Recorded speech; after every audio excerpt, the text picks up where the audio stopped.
Nedavno smo v Južni Afriki celo uro prebili v zastoju jutranje prometne konice in tako smo imeli čas za opazovanje prometa. Opazili smo recimo, da imajo taksiji svoj vozni pas, a južnoafriški taksiji niso limuzine, ampak kar Toyotini kombiji. Gre za v Evropi neznan model, a kar hočemo povedati je, da je Toyota na področju proizvodnje kombijev izkušena znamka, globalno gledano. Pa vendar so bili kombiji, ki jih je Toyota prodajala doslej po evropskih kriterijih, prijazno rečeno neobičajni kombiji. Prodaja v Evropi je bila temu primerna, se pa dolgo časa Toyotinim trgovcem zato ni bilo potrebno posebej vznemirjati. Vse do zdaj, ko so Evropo zajeli novi časi, v katerih so SUV-ji iz tržnega boja izločili enoprostorce.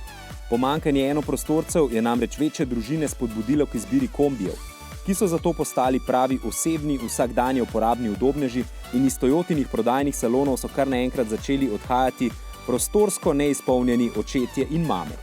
Toyota je morala reagirati in prodaja že dokazuje pravilnost te reakcije, ProAce namreč močno presega Toyotina pričakovanja. A nove potrebe družin so Toyoto ujele nepripravljeno. Verjetno bi se lahko prilagodili z enim od številnih lastnih kombijev z Japonske, a namesto z bolj rizično evropeizacijo japonskih posebnežev so se potrebam raje previdno prilagodili z nakupom licence. Povezali so se strokovnjaki iz Francije, s katerimi sodelujejo že pri projektu malega Aiga in lahko rečemo, da so dobro izbrali. Res, da ima ProAce stikala, ki ne bodo všeč rednim Toyotinim strankam, a načeloma je ProAce zelo udoben, varčen, predvsem pa dokaj ugleden, torej pravo osebno vozilo, ne pa kombi iz tistih prejšnjih časov.